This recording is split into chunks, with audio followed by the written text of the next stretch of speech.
Welcome to the Pindown, your Detroit Pistons podcast. I'm your host, Wes Davenport from Motor City Hoops and Detroit Bad Boys.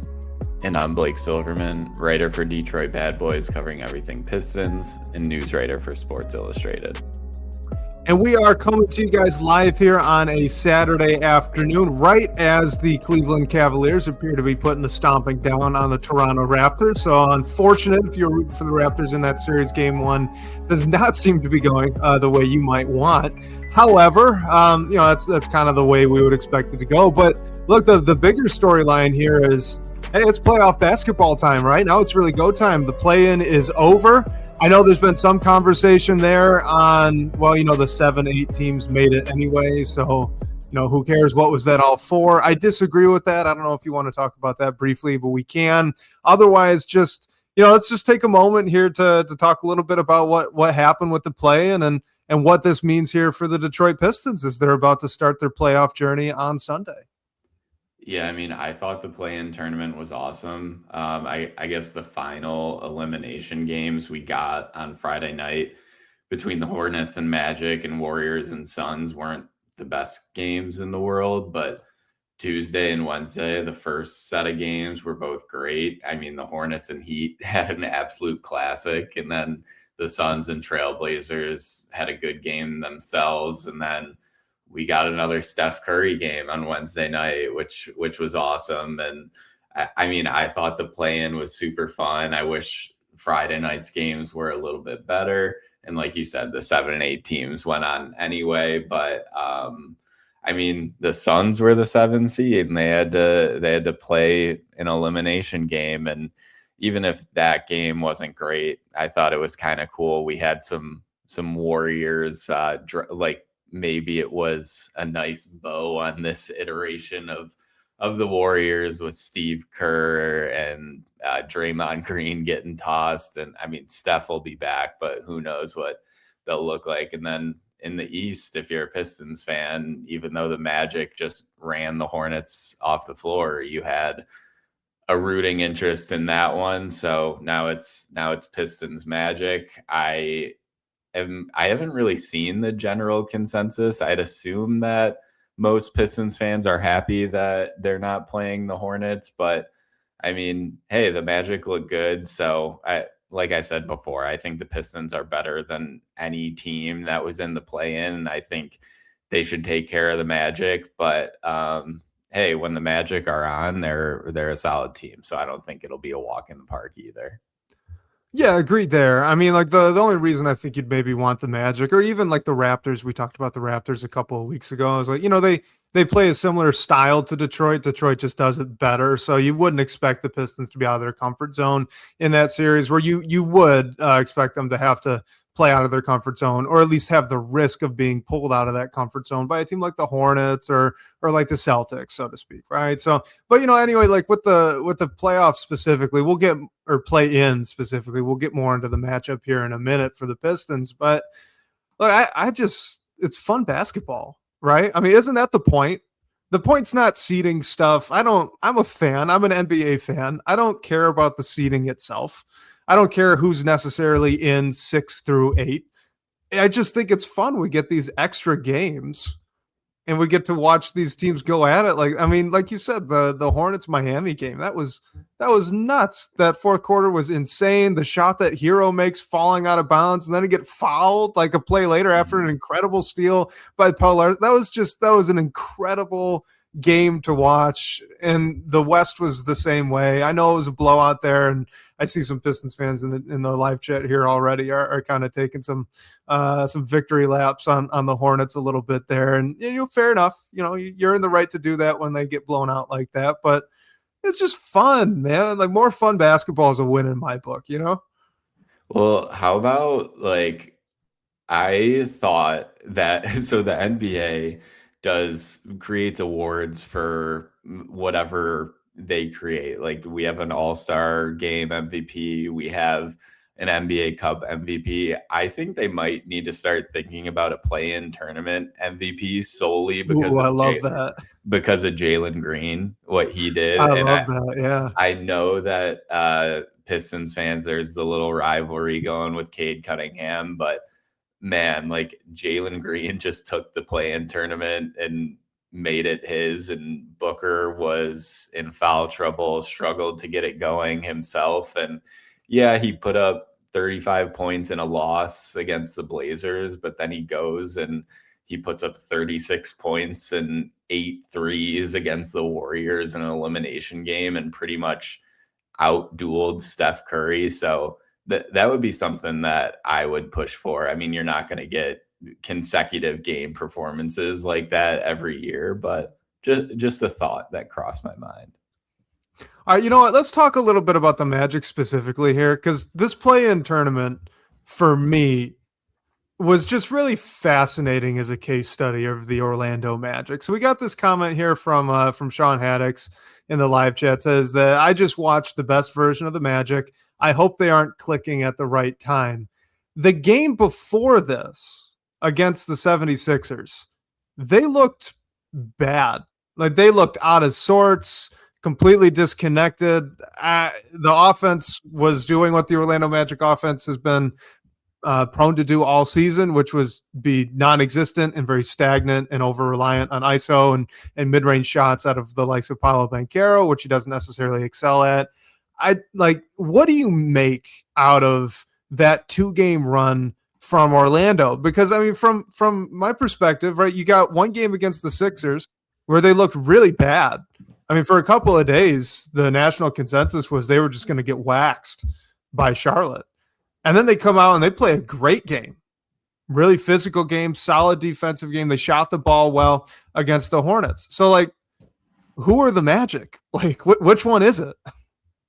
I think that's the thing. They're kind of like a hit or miss team. And I know they've had some injury issues, and you bring in Desmond Bane and he's getting used to playing next to Paolo Banchero.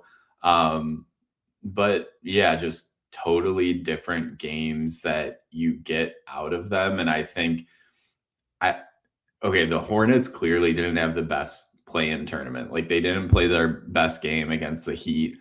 I thought the Heat did a really good job against them defensively, at least to start the game. And then Charlotte finds a way to win it. And I think Orlando sees that, and they knew a lot of this was the Hornets missing shots. But like Con Knipple was a total non-factor. LaMelo Ball was extremely inefficient. Brandon Miller was Charlotte's only source of offense for a bit against the Magic, and then they cooled him off. He just finished the game with 14 points. So, and I think the biggest thing is Paolo was making shots and playing a little bit of bully ball himself, which he did not do against the 76ers. He wasn't really able to do anything at all. There's all this conversation about whether they need to part with Jamal Mosley. Does this win and stomping over Charlotte change things a bit? I don't know, but I think he showed that he's able to make some adjustments, because I mean, if they lose that game against the Hornets, you got to totally reassess everything. And they pretty much came in as the underdog, with everyone just talking up Charlotte and almost penciling them into the ace seed. So I think it was a good win for them. But I do think that the Pistons are just a different animal. And I think it's two physical teams. So if Orlando wants to be physical with Detroit can certainly match that and then some, which I don't think Charlotte can do as good. Like, yeah, they have Moussa Diabate, but they're just not built to be as physical as a team. So I think Orlando saw the blueprint of what they need to do, but I just don't see how it can work over a 7-game series against the Pistons. Real quick, I'm laughing a little bit. Sean Haddix in the chat said, "Much love to Winnie." I won't get into the pronunciation dispute. Yeah, so if you don't, I'm laughing because on the Pistons Pulse, it had been happening, I guess, for now about 7 weeks. But Bryce had been calling our first daughter Winona Winona, and it never really registered to me. My dad actually had to point it out. And then it happened again on the last episode, and I in the chat, like, I'm so sorry, man. It's actually Winona, not Winona. And then he called me out live, and he's still giving me some crap for it. So now Shauna is too. Yeah, that's funny stuff. But hey, nickname there, so Winnie already. It's the good stuff. Good, love it. But yeah, with the Magic, I was pulling together before our show, right? Just pulling together some team stats for Orlando. You know, you're looking, they're 15th in points per game. They're 19th in offensive rating. They're 13th in points allowed, 11th in defensive rating. They've got a basically break even net rating. They're 27th in 3-point percentage, 24th in attempt rate. For reference here, the Pistons, they're 18th and 29th respectfully. They're 25th in effective field goal percentage. So like what the Magic are a fairly talented team. They're pretty good defensively, but not as good as you would think. And their offense struggles. They don't have a lot of floor spacing. They really rely on getting the ball and scoring inside the arc. They probably, it seems to my eye, they lean a little bit more on the mid-range than maybe the Pistons do, but I don't have a number to back that up yet. I can try to find that maybe while you're going. But, it seems to, the point I'm getting at is it seems like the Magic are maybe 75, 80% of what the Pistons are. They try to play a similar style. They try to do the same sorts of things that the Pistons do. They just don't do it as well. And I think anytime you get into a series with two teams that look like mirror images of one another like that, it usually just goes to the team that does it better with some pretty solid consistency. I mean, you'd have to catch the Pistons on 4 off nights, basically. 4 off nights playing the style that they have grown accustomed to, that they try to enforce. I'm with you. I don't really see how I can see the world where it would happen. Like I could see this going 5 or 6 games because again, like the Magic, they are talented. I don't want to take anything away from Orlando here. Paolo's a great player. Desmond Bane's a Piston killer, right? He has been for the majority of his career. Franz Wagner's good. I know he's been struggling here, getting his feet back under him from that injury, but this is a really talented team. So if they get hot, yeah, I mean, you could go 5 or 6. I can't see them pulling it out, unless they suddenly show up and they're like, shooting 50% from 3 on high volume or something. If they fundamentally change who they are, okay, all bets are off. But otherwise, I can't see it. Yeah, and it's an interesting series because once upon a time, not very long ago, these two teams were sort of on comparable arcs. And I'd say Orlando had more momentum behind them as to being they're like a year ahead. That could take the next step in the East. They have that young star in Paolo.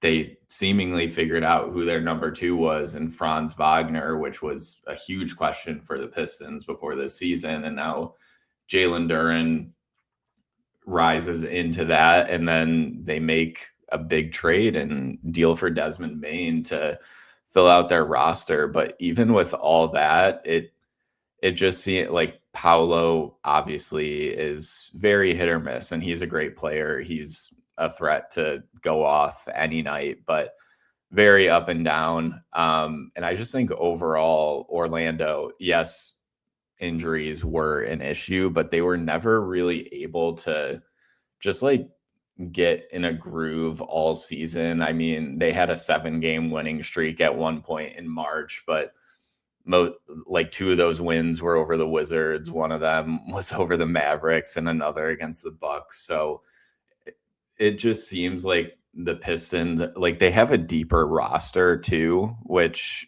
I think is the biggest telling point of like how this series can go heading into it. And I mean, the Magic have some good players coming off the bench. Like you have Anthony Black and Tristan da Silva. But the Pistons just are a deeper team overall. And I think that'll only help them. And like, yes, the Magic are physical, but I think the Pistons are more physical on another level. And also they just have the best player in the series in Cade Cunningham. So it's like, again, since they are sort of similar teams, similar archetypes, like it's not out of this world to say that the Magic can upset the Pistons. It's just, extremely unlikely based on everything we've saw thus far over the regular season.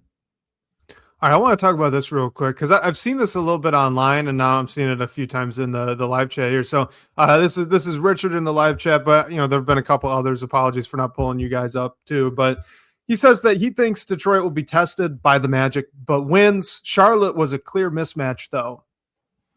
Do you agree with that? I've seen this as kind of the I wouldn't necessarily call it the prevailing wisdom with the online Pistons fan base right now, but it seems like a lot of people are of the belief that the Magic really exposed Charlotte's vulnerability to physicality, and that means that if the Hornets had won that game and had been playing as the 8th seed, that they would have been just kind of run out of the gym. Like, is that where you're at after seeing this play-in series, or do you disagree? I'm curious. I mean, I think it's a fair point, but overall, I don't think that the Hornets would put up 4 stinkers in a row like the game that they did against Orlando. I mean, both Orlando and Miami, I think, had solid game plans against Charlotte, and it was just take away LaMelo Ball and Con Knipple. And yes, both were a little bit fortunate that neither player was making shots at a clip that they normally do, but like, yeah, Con Knipple's a rookie. He doesn't have playoff experience, but this guy led the league in 3-pointers this season, and his teammate LaMelo Ball was number 2. So I think that's the way that they could potentially take a game, maybe 2 on the Pistons. I still think there's a huge talent gap. And hey, I'd even argue that Charlotte has a deeper roster than Orlando. Like, they've had some great contributors off the bench, and I mean, the biggest one is bringing in Kobe White at the trade deadline. He becomes the hero in that first play-in game, but you also have Ryan Kalkbrenner, another rookie. Sion James has been really good, and Grant Williams came back from injury too. So I think their roster is a little bit deeper as well. So I don't think it would necessarily be like a sweep by the Pistons. I don't think that Charlotte could take them to like 7 games or win that series by any means overall. But yeah, like the Pistons are just more talented than every team in the play-in. But Charlotte, I think a little bit of it was just how hot they were after the All-Star break. Like, no team wanted to see them really, which I think is a fair point. But yeah, the Pistons would have taken care of them easily, I think. But I don't think it would have been a total walkover. All right, well, let's get back to this matchup then for the Pistons. Why don't we do a little bit of a preview here for Pistons Magic? All right, we've been talking at the high level. We got one more question that's also focused at that kind of bird's eye view. This is from Shags in the DBB comments. Says, if the Pistons can score 100 points in each game, they should have a good chance of winning the series, winning the games that they score 100 points. So first to 100 might actually mean something in this series. I've seen a lot of this as well. I think I kind of agree with it, Blake. Like, is this kind of where you're at? This is a throwback series. I mean, we're going to see 2 physical defensive first teams going and doing battle in round 1. And the first team that scores 100 or 110 is probably going to be the one to pull it out. Yeah. I think there's merit to that as well. And I mean, like you said, Orlando likes to score near the rim, go in the mid range a little bit. They obviously have Desmond Bane. They can shoot threes too. And I mean, the Pistons are made up similarly. They like to score in the paint. They have 3-point shooters, but it's not like they're not the best 3-point shooting team in the league. So when you match up 2 physical teams like that, I think more likely than not, you're going to see lower scoring totals. And yeah, it might be a bit of an old school series. And yeah, I agree with Shags here that maybe first to 100 is something that will mean something in this series. But that said, I do think both teams possess guys who can really go off for 30, 35 points in any given night. Orlando with Paolo and Desmond Bane, and maybe even Franz, even though he's struggling a bit, and Detroit with Cade and even Duran. So you never know. But it's certainly like on paper and just going into it, you certainly have to think it's a physical series where defense is going to win out. And the good news is I think Detroit has the upper hand here, but Orlando won't make that easy. Yeah, I agree. And, when we're talking about defense, I did find one really interesting stat on Basketball Reference. So we know that the Pistons are the most foul happy team in the league, right? So they foul guys a lot. They also get fouled quite a bit. So the Pistons are up there on that. But Basketball Reference had an interesting team statistic. It was the free throw attempt to shot attempt ratio. So how many free throws per regular shot do you take as a team? And the Magic were actually first in that. So maybe there's a weakness there, right? If you're Orlando and you're trying to game plan against Detroit, maybe you're looking at that and thinking, hey, if we can bait them into some more fouls, you can slow the game down even more, muck it up even more. Maybe that's a way you could get an advantage. Because I'm with you. Like, the Magic have a lot of talent. They do. Other than Paolo and Bane, though, who's really scaring you offensively? To the point where you're like debating whether or not you need to switch Asar Thompson out there. Like Asar Thompson's probably going to match up with Desmond Bane, and you're probably going to get Tobias on Paolo Banchero. And then the rest is you're kind of just fine. You're okay. I know Anthony Black had a hot stretch in there. Wendell Carter Jr. can kind of shoot. I'd really like Jalen Suggs. I can't say much about him offensively. It's like, I just don't know if they've got the horses to even keep up with Detroit's offense, which is admittedly not, amazing, not the best in the league by any stretch. So maybe that the final thing, maybe that's their way to muck it up even more and keep things under 100, like Shags was saying here. Yeah, and I think another thing to keep in mind is, I think Jamal Mosley did a great job against the Hornets, but I think the Pistons do have the better coach as well. And I know we talked about last week about JB and whether he's willing to adjust in the playoffs, but we haven't seen that yet this season. So willing to give him the benefit of the doubt there. But I think he's just done a fantastic job really since he got here. Whereas it's more of a rocky road in Orlando, not all to Jamal Mosley's fault, but I think the Pistons might even have the upper hand, like adjustment wise and changing things up and like mucking things up themselves, just based on how things have been going in Orlando over the season. So I just looked this up too, because I was curious, somewhat related, but mid-range shots. We made a comment about this earlier. The Orlando Magic, the percent of field goals by distance. This is from Basketball Reference. They shoot the 18th most short mid-range shots, so 10 to 16 feet. The Pistons are 22nd.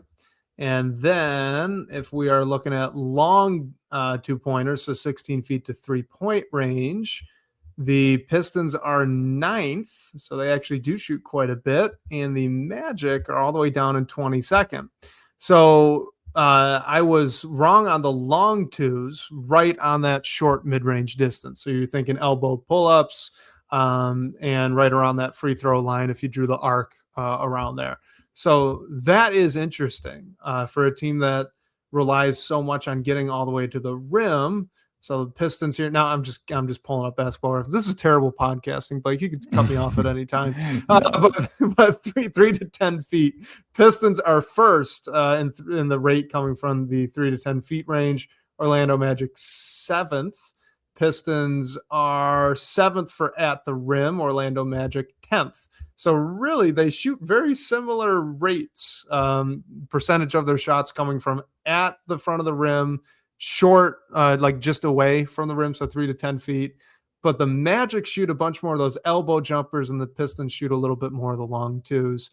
And when it comes to three-point rate, the Magic are above them. I know that. The Magic are at, where are we at? 24th. Pistons are 29th. So interesting.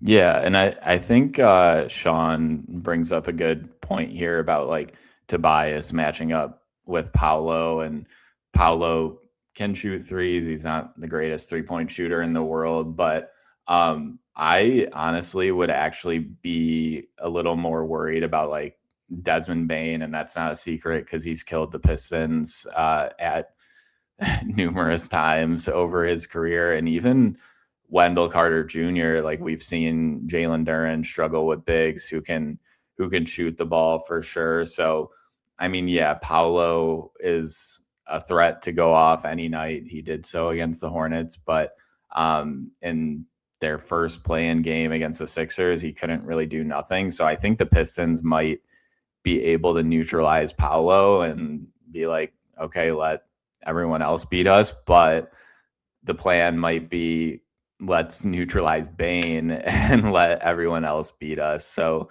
I think we're probably going to talk about like defensive matchups a bit more. But I think overall the Pistons do match up pretty well. I think the biggest outlier maybe is like Duren on Carter if Carter's making his shots that night.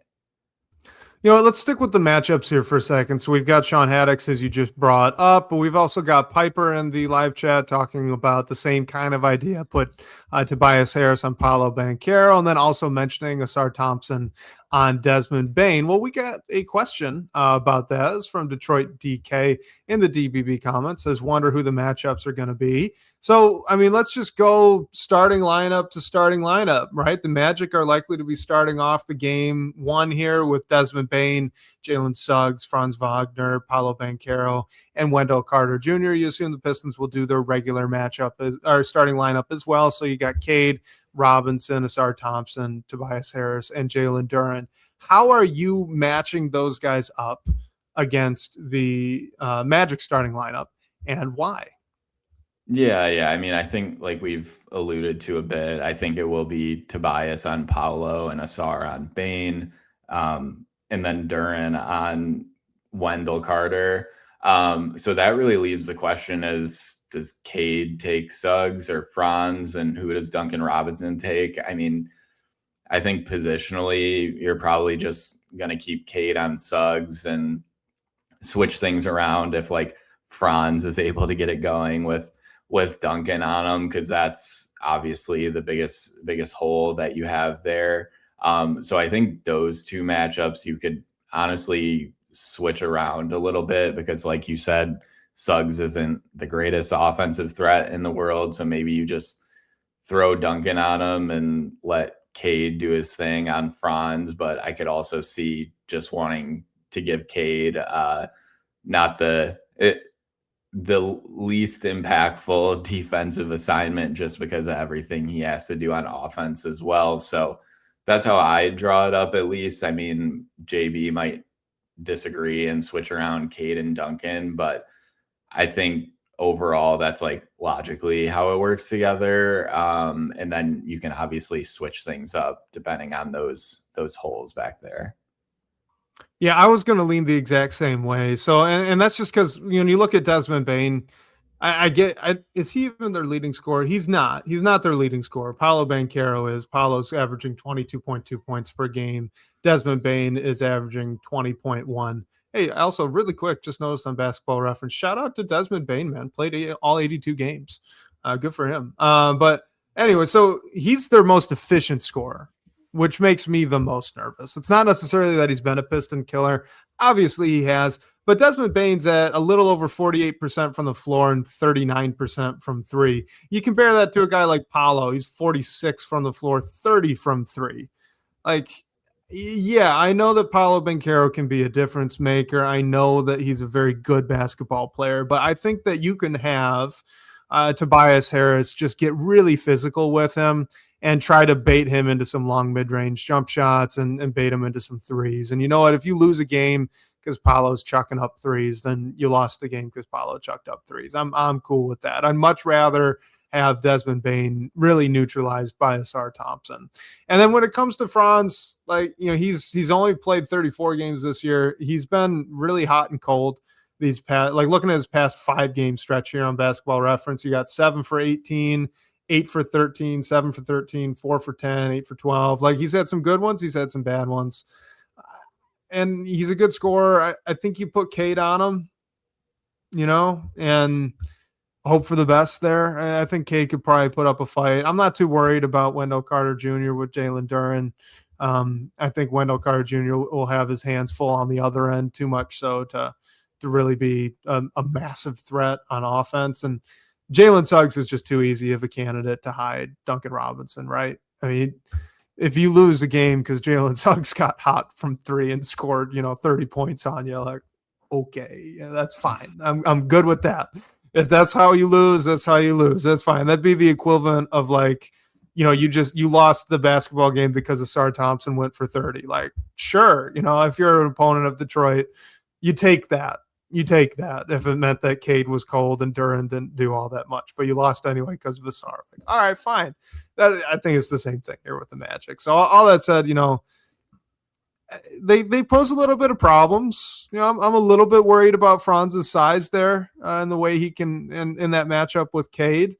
But on the other end, you got to assume that Cade's getting the Suggs matchup, and I feel pretty good about Duncan Robinson being able to get some space, running around off ball for threes. I feel pretty good about the space that Asar Thompson can cut into. Tobias and Paolo's been a good matchup recently, and all respect to Wendell Carter Jr., but he's not big enough. I think the Pistons are doing all right there, Yeah, and I mean, just on Suggs, like, he's not out there to play or make 3 threes. I mean, he can make shots, which is nice, but he's there to be an impactful perimeter defender and help Orlando play how they want to play. So I don't think they'll even like go to him that much. I mean, obviously, if it's that they want to target Duncan Robinson and do switches, you'll have to involve Jalen Suggs in actions in one way or another. But yeah, I think overall that way just makes the most sense. And that's not to say that things couldn't change over the series if JB sees something different or Orlando's able to do something that he doesn't like. So I think that's the most likely way, but we could be surprised. Who knows?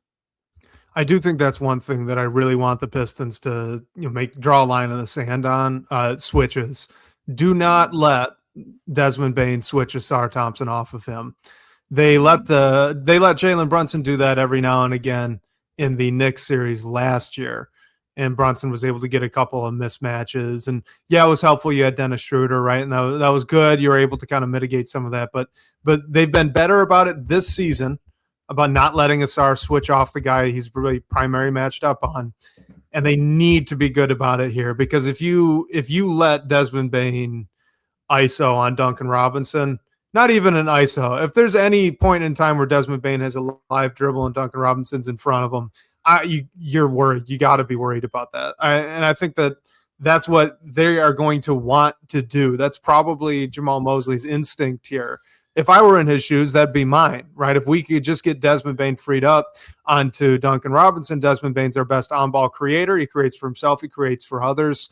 And we can really get the Pistons defense kind of on their heels by attacking Duncan.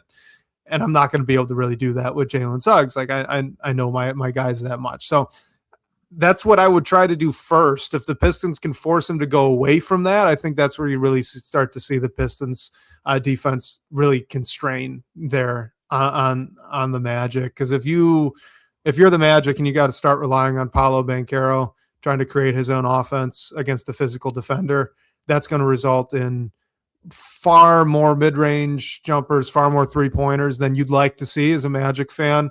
Even though, yes, I think it was Piper here, Richard in the live chat saying that Paolo gets a lot of his production at the free throw line. Yes, he absolutely does. But if you could bump him, he will get off of his line. If you can hold him away from the rim, he will pull up for a midi. And I think that's a win anytime you can get that. So you start to run into that territory. And I think their offense has a tendency to grind to a halt when you take Desmond Bane away. So do it. Do not let Asar Thompson get switched off. Don't let them screen him away. Stick him to Desmond Bane like glue. And I think that's your key to not an easy, but a relatively short series.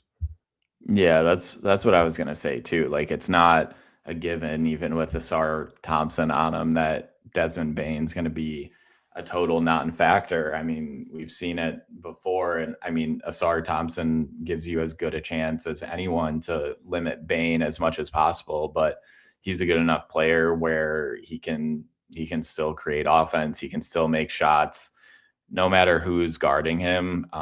It puts a lot of weight on the shoulders of Asar Thompson, but I think he's the best possible player that you want in that scenario.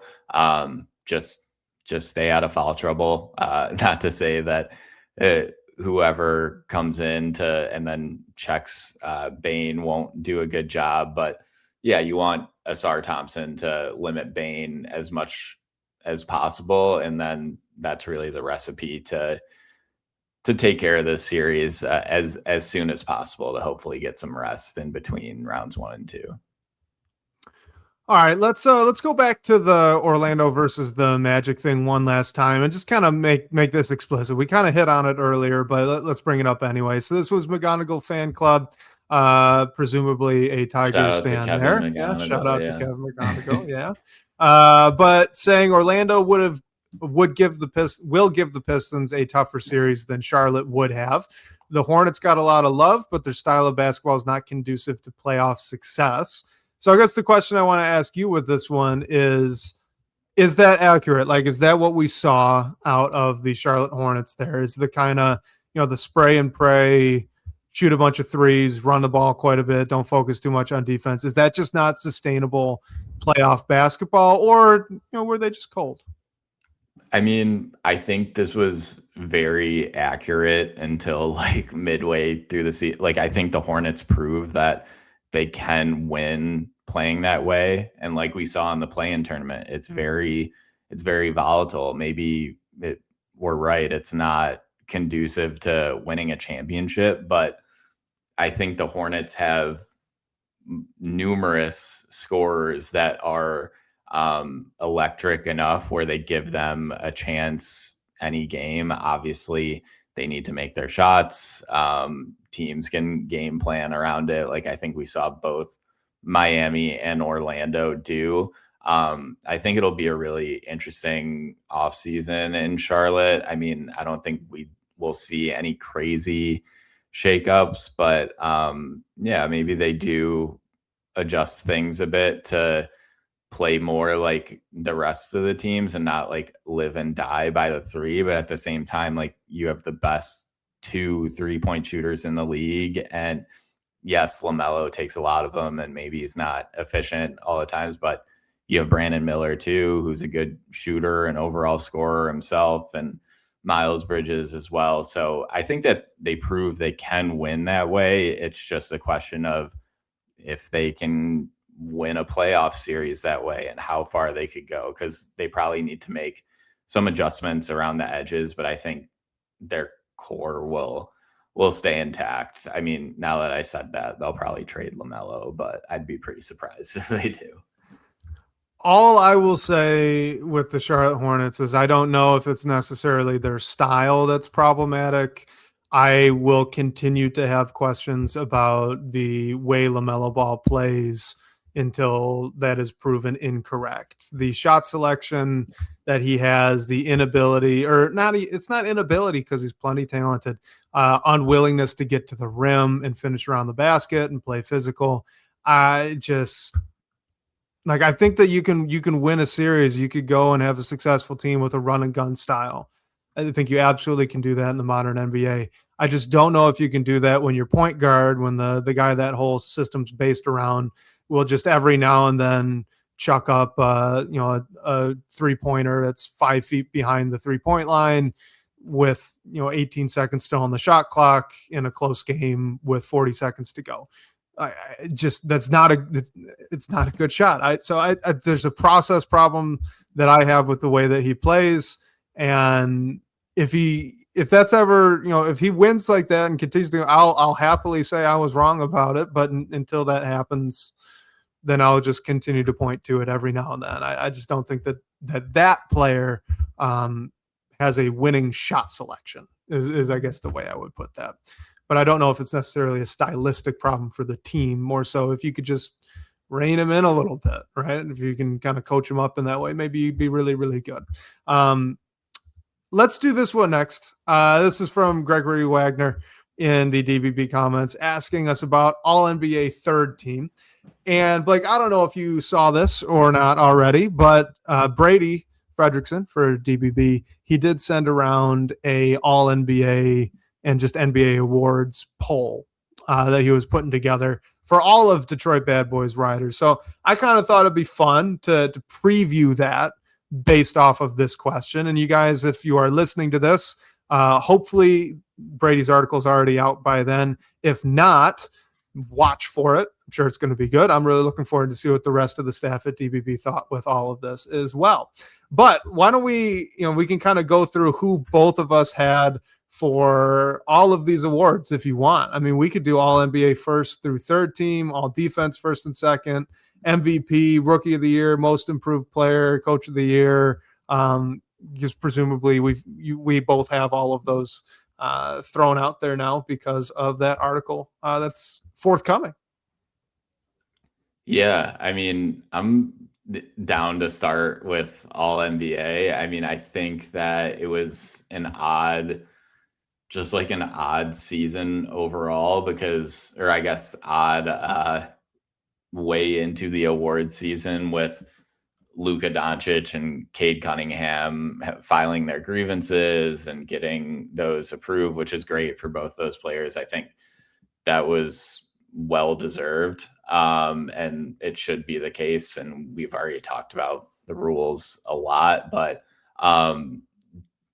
Cade and Luka both being eligible obviously takes up a couple all NBA slots. So I'm curious, like the biggest question for me is like, does that change Jalen Duren's status on all NBA? Because like, I think he should still be on, but there are a ton of other players who are worthy too. And like, I mean, hey, I think Jalen Duren should probably even be second team, but just with some spots getting snatched up, I guess, by Cade, which is great, and Luka as well. Like Jalen Johnson's had a great season. Chet's had the best season yet. Jamal Murray made the All-Star team for the first time. Like, do you think Jalen Duren is firmly all NBA? I do. I mean, I obviously do not have a vote. We are not that important. But I did. If I did, I would have him still as all NBA third team. And this is going to be unpopular, but I'm feeling it. So I'm going to say it anyway. And I'm just going to hope that this gets buried in a podcast that we're talking about playoff preview. And hey, I did still put Cade on all NBA first team in this poll that we're doing for DBB. But what is the point of this 65 game rule if you don't uphold it for the star players? Like, I'm happy that Cade's going to get his awards. I don't get it. It's the 65 game suggestion now.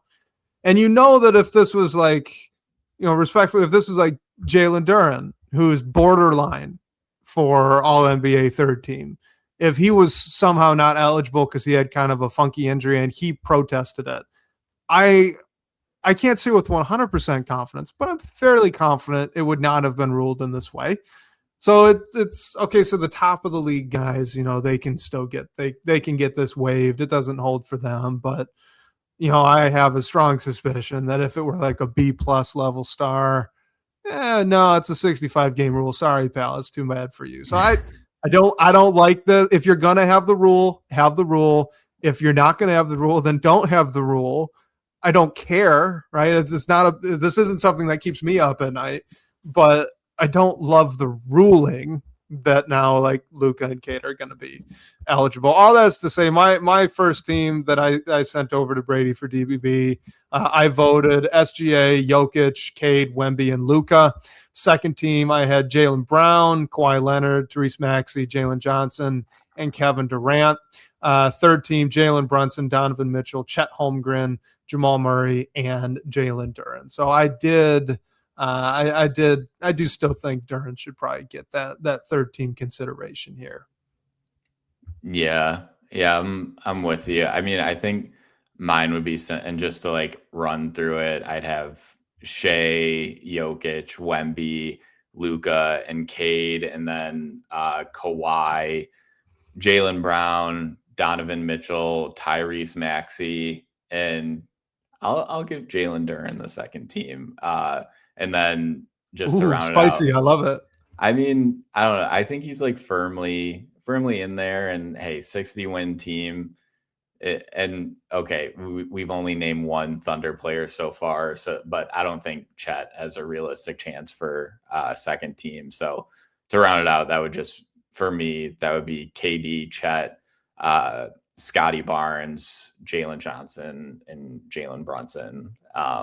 So I think overall that'll probably like flip flop a bit. Maybe there's someone else that might get in, but yeah, I still think Jalen Duren is firmly in, because I mean, this doesn't matter in votes, but if he doesn't make it, that takes real money away for his contract, which is good for the Pistons, but not good for Jalen Duren personally. And I mean, that's a lot of money. So there's no getting around that.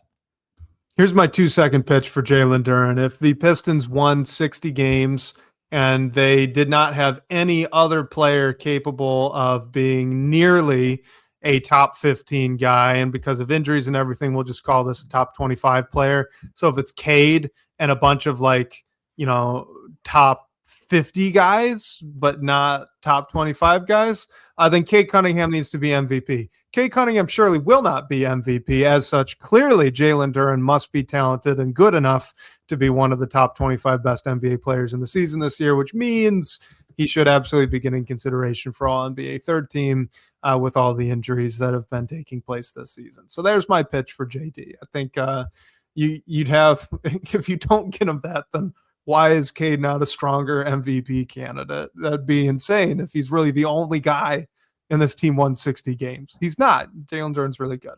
Let's talk defense. All NBA defense, first team and second team. Can we do the first team first, though? Team first. Asar's on it, right? I've been seeing this a lot. Like, I've been looking at other voters. Asar's not on all NBA first team. What? No, I think he definitely should be. I mean, like, obviously Wemby's on there, like Chet and Rudy Gobert are probably on there as well. But I mean, I'd put Asar right.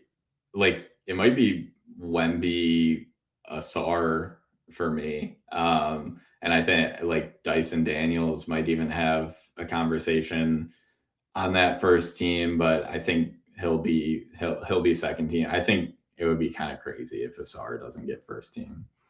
Okay, good. I agree completely. I mean, like, I don't quite understand this idea that big men exclusively hold the right of being most important defensive players. I get that a lot of times that the game is funneled to your center, but that doesn't mean that every center who's a good defender is the most impactful. So the ballot that I put together, I had Wemby, Chet, and Bam Adebayo. Those were my bigs that were on first team, and I think that that's fully. I mean, those guys are clearly amazing defenders. I love Bam's switchability too. That gave him a little bit of an edge over a guy like Rudy Gobert, to me, who I think is pretty just traditionally a big rim protecting center. But then Asar Thompson and Derek White out of Boston. Those guys to me were just so good onto the perimeter defensively. You had to give it to them. I'm curious though now, who would be on your second team? Yeah, so I think I don't know if I fully said it one-to-one, but I think first team would be Wemby, Gobert, Chet, Asar, Scotty Barnes, and then after that, I mean, I think Dyson Daniels is just so impactful, so I'll give it to him. And then Bam, I think Amen deserves it, as well as Steph Castle.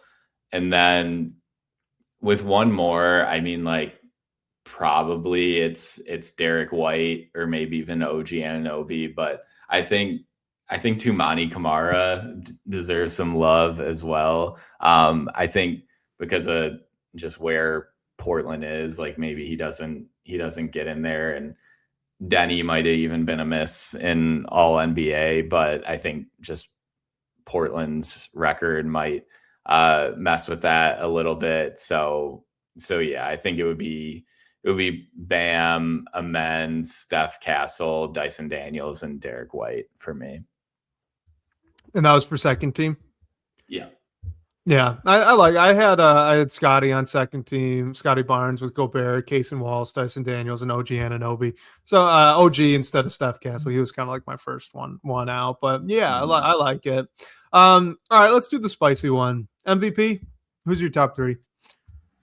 Oh man, I mean, the Cade conversation is so tough because like I think he should be an MVP candidate, but Wemby's been so good. Like, I'm not sure, just because of the injury, honestly, like Cade's out of my top three. I don't want to say it, but so I think I would vote for Jokic. Like I would have last year. I just think what he does is on another planet. And I know Shea is as well. He's the best scorer. He's the best shot maker in the league, but I just think Jokic is the best player in the world. And yeah, the Nuggets are the 3 seed, but if it weren't for him, where would they be? So it would be Jokic, Shea, and then Wemby for me.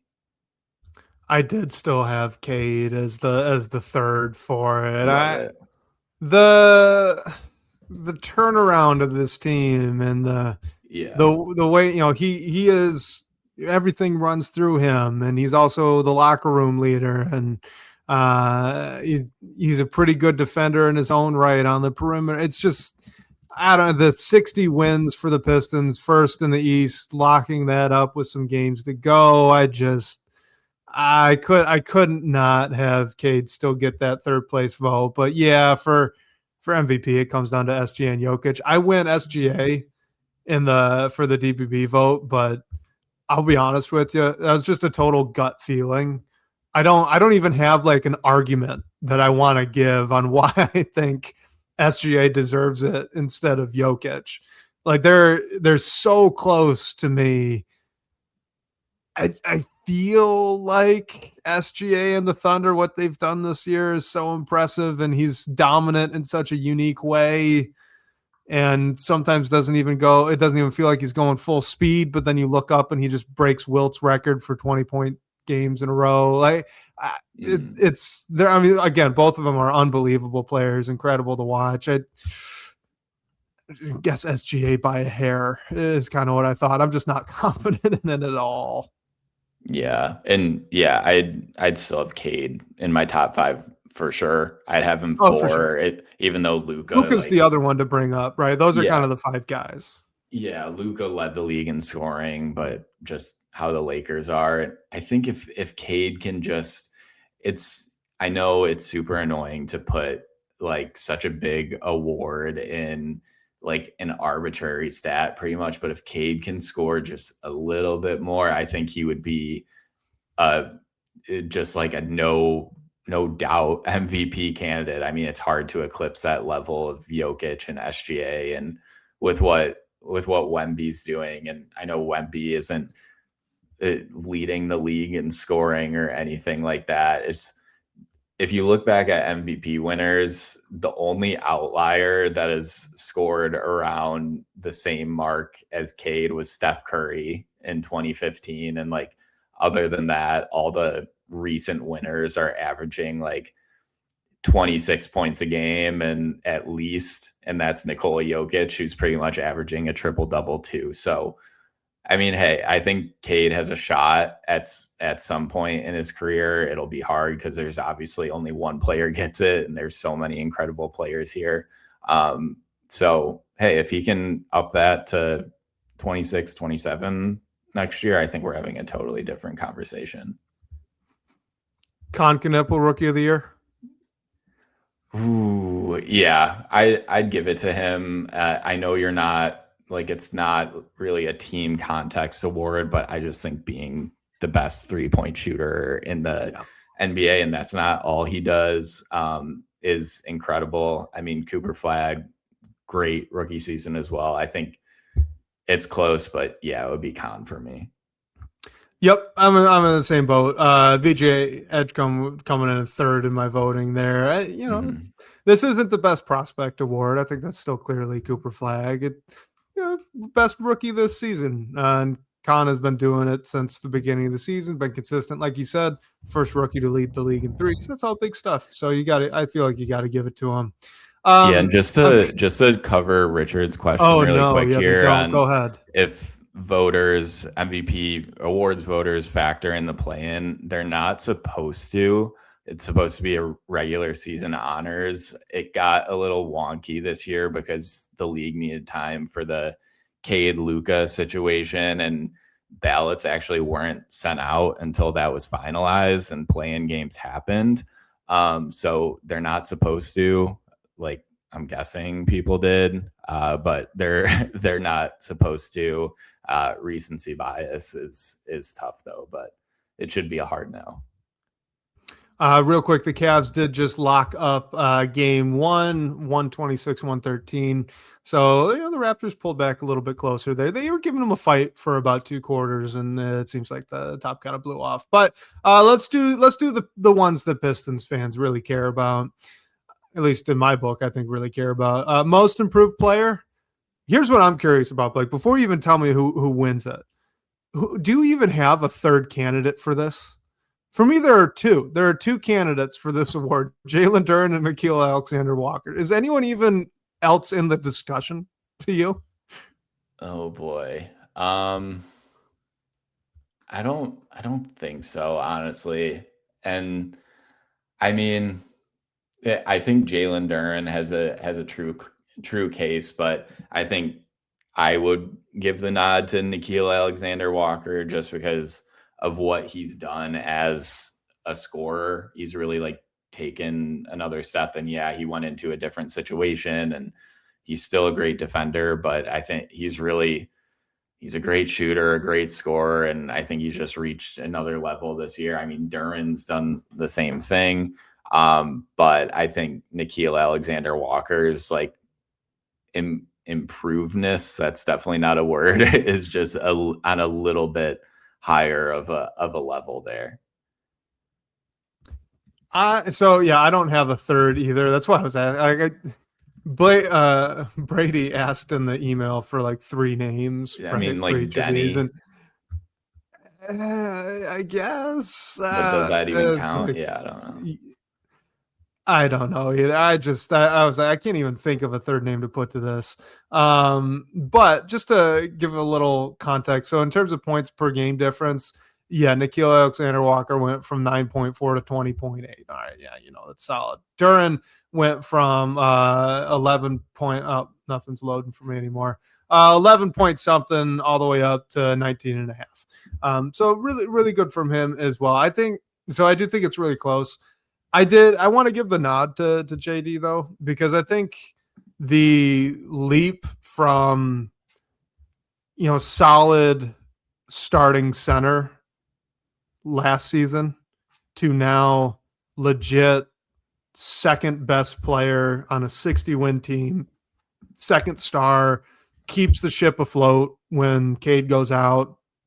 I think that leap is far larger of a gap, even if, the stats are close, right? Because look, what Nickeil Alexander-Walker's done has been incredible. It absolutely has. But the Hawks aren't as good. And he's not really the number, like he kind of is the number 2, but they got CJ McCollum out there and he's playing his butt off as well. They got a really good center in Onyeka Okongwu, who, not the best offensively, but, he holds his own defensively too. So Michael Zampier brings up, this is very subjective. Absolutely. I don't know. I want to give it to the guy that went from solid starter to second star, all-star type player, rather than the guy that went from, 6-man of the year candidate to really, really good 2-guard on a solid basketball team. That's my pitch. No, that's fair. And yeah, I think they're both worthy candidates, honestly. And yeah, like Michael said, it's definitely a subjective award. I would love if the NBA released like strict definitions that people need to adhere to, but it's tough because maybe there's not even really a definition there. Obviously, I think Duran is a well-worthy candidate. I think Nickeil Alexander-Walker's had a great season, and yeah, the other names are probably Denny and Jalen Johnson, like Richard mentioned, but they started their leap last season, like he said. So, yeah, I think those are the two. And yeah, we'll see how it goes. I'm hoping for JD. That would be an awesome honor. Coach of the year. So I would definitely vote for JB. I mean, I know the Pistons improved last season, and it's not a 2-year award, but just taking this franchise from what it was 2 seasons ago to making the playoffs last year to clinching the 1 seed in the East this year. I mean, I think that's incredible. And I mean, yeah, if that's not the coach of the year, I don't know what it is. I know the other big name is Joe Mazzulla, and I think he's done an incredible job his whole tenure, especially this year without Jason Tatum, and people thinking it's kind of a leap year, forget about it kind of thing, and they find themselves as the number 2 seed. I think he's done a heck of a job, and he's probably going to win the award, honestly. But I think if I had a vote, I would vote for JB. Yeah, I would too. I think there's a lot of revisionist history going on right now about, people thought the Pistons would be good. No, the general consensus was that Detroit was going to take a step back from the 44 wins that they had last season, not take a step forward. The East got tougher, and the Pistons didn't get all that much better. That was the idea to come starting the year out. So to go from that being your national perspective to the team that locked up the number 1 seed in the Eastern Conference, won 60 games, and by the way, locked up that number 1 seed with some room to go in the season, and outplayed that Celtics team that we think we're maybe giving the coach of the year for. Joe Mazzulla, like you said, great coach. I do not see the argument there. I'm interested though. Do you think Quinn Snyder needs a little bit of love with this one? I do.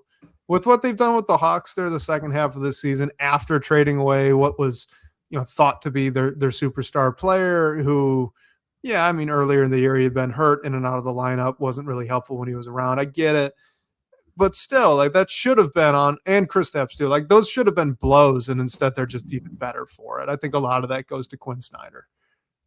I do. I think he'd be in my top 5, but honestly, I think I would give Mitch Johnson and even Jordan Ott from Phoenix a little bit of love before him. I know the Suns are the 8th seed, but to even be in the playoffs after you get rid of KD and Jalen Green's been good, and like it seems like they have something. But yeah, I think it's a great point. I think Quinn Snyder is a name that like hasn't really been talked about at all in Coach of the Year conversations, and he's definitely deserving because when Atlanta trades Trae Young, you think it means a rebuild. And yeah, they had Jalen Johnson, who looks like a player that you can build around for some time, but to be even better without your star point guard for the past 7 years and be in the playoffs as a 6th seed. And I think they have a real shot against the Knicks too, but he definitely deserves some love as well. All right, let's knock out 2 more questions before we wrap this one up. First, this is from Turia in the DBB comments. Says, will a non-top 3 seed make the finals? And if so, who would be your pick? I mean, I think, just to go back, like, I think the only team that really has a shot is the team we were just talking about in Atlanta. Obviously, that would mean the Pistons wouldn't make the finals. So hopefully that's not the case. And Atlanta would have to beat the Knicks in the first round. Then they would likely have to beat the Celtics. So I don't think it's an easy path, but they've been one of the best teams in the NBA. And since the calendar changed to 2026. I mean, in the West, you can look at the Lakers or Rockets, but both of them would have to play the Thunder in round 2.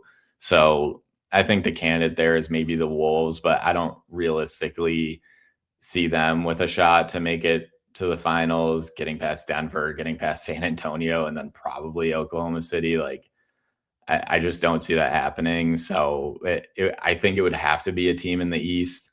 You can mention Cleveland too, but I would say my pick would be Atlanta if it's anyone.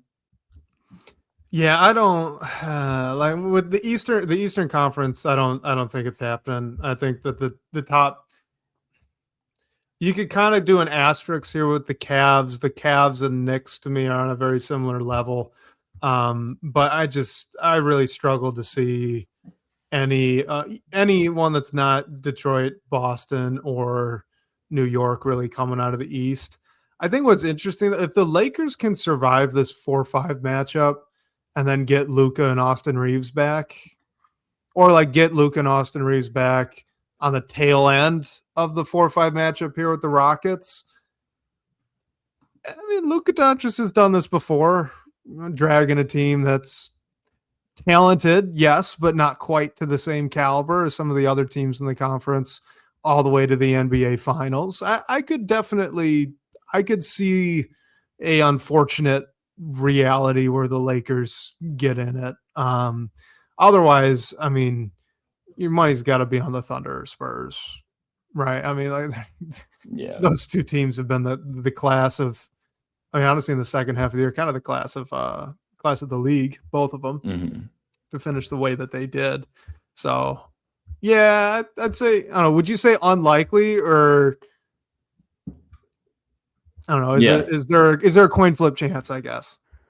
No, I don't think it's very likely. I think it's less than a coin flip.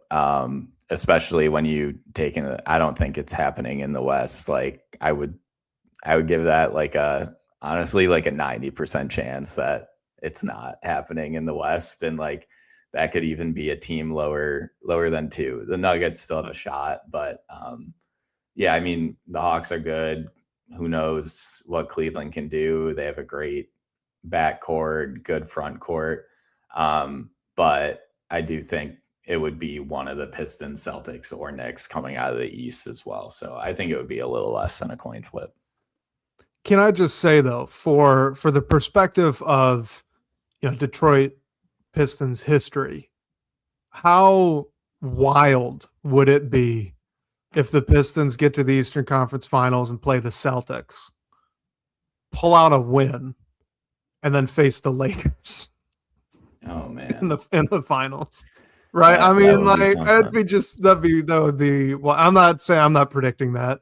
I'm not even predicting that the Pistons would win the series against the Celtics. So don't go think of that. That's what I'm saying. I'm just saying, in terms of basketball's poetry, things seem to happen again. That'd be one of those examples. That'd be wild if that actually took place. Let's end on this one, Blake. We promised Dream Scraper 00 of the DBB comments that we would hit this question this week. So let's end the show on it. Let's give them the kind of, the top of the list. Asked this year, this is looking ahead, but before we get into playoff basketball, who do we re-sign next year? And I'll give you the list of either extension eligible players or players that are about to be free agents for the Pistons. You got Tobias Harris, Kevin Huerter, Javonte Green, Jalen Duren, Asar Thompson, Isaiah Stewart, and Marcus Sasser. And again, that's either free agents or extension eligible. So who is getting a new contract, do you think? I mean, I think the near locks are like Duren and Stu. And I mean, I think Asar is almost a lock. Who knows what it would be? Maybe he takes a pass similar to Duren, but I would doubt it. I think Asar is getting an extension this offseason. And then, so that leaves Tobias, Kevin Huerter, Javonte Green, and Marcus Sasser. I mean, of those 4 players, top of my list is Tobias Harris. If you can bring him back on a smaller deal, that would be great. But I think Tobias might have some other interests out there and teams who are willing to pay him more. So we'll see what he does there. I would think he would want to stay here, but money talk. So who knows? I think that would be a Tobias Harris decision. I think the Pistons would definitely be interested in that.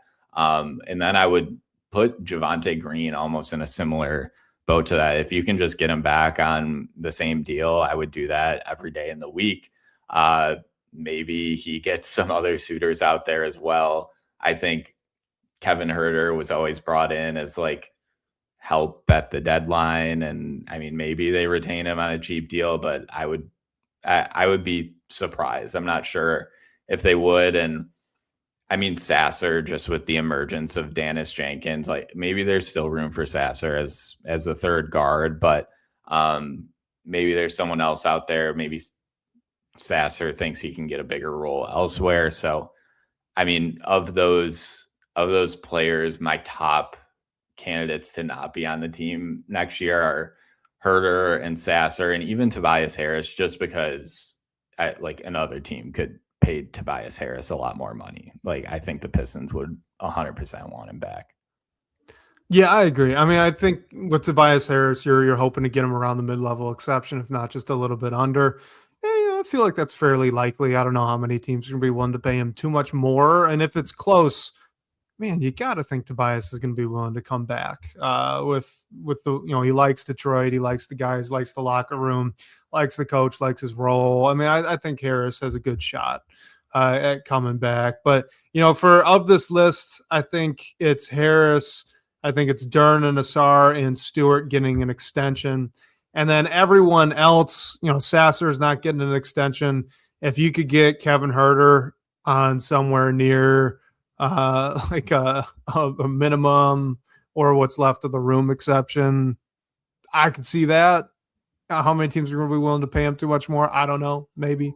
Same deal with Javonte Green, right? But both of those guys, it's look, are you going to come back for really cheap? And if not, then go get your money. We're rooting for you. I think that's kind of the positioning there with those guys. So that'd be my list as well. Harris, Duren, Asar, and Stewart. So Duren, Asar, Stewart getting Asar, Stewart getting extensions, Duren getting a new contract, Harris getting a new contract. I keep forgetting that Jalen Duren is technically not extension at this point. This is just a brand new contract. I keep slipping on that. Oh no, that's a confusing one. So yeah, he's going to get his payday. We'll see how much it is based on all NBA and stuff. And Michael Dompier, just to answer that question about Sasser, there is a club option that the team can pick up next season for him. So if they don't want that money on their books, and I'm assuming they don't because it's above $5 million, it jumps up quite a bit next season. Decline that, sign him for a cheaper deal, or just decline it and Sasser signs elsewhere. So we'll see what shakes out there, and also there could be trades. Who knows what'll happen over the offseason. But cool. We will wrap it up there. The Pistons are real quick, playoff. Blake. Oh yeah, go ahead. Prediction. First two games. Oh, first two games. 2-0, 1-1, 0-2. What do you got? It's 2-0 Pistons. I don't think Orlando will steal one in Detroit. How about you?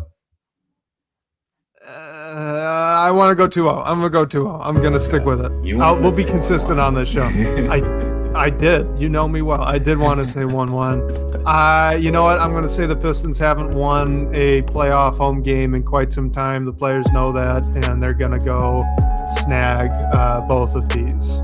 Ultimately, I'm picking Pistons in 5.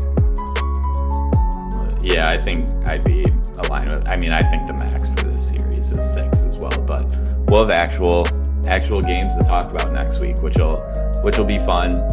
Feel free to call our voice line to ask a question after you watch the games. Hear your voice on the show. The number for that is 313-355-2717. And special thanks to our guy Sean Corp, managing editor of Detroit Bad Boys, for supporting the show. And shout out to you guys for all the great questions and talking points tonight. We'll catch you next week, whether on your commute or live with us on YouTube.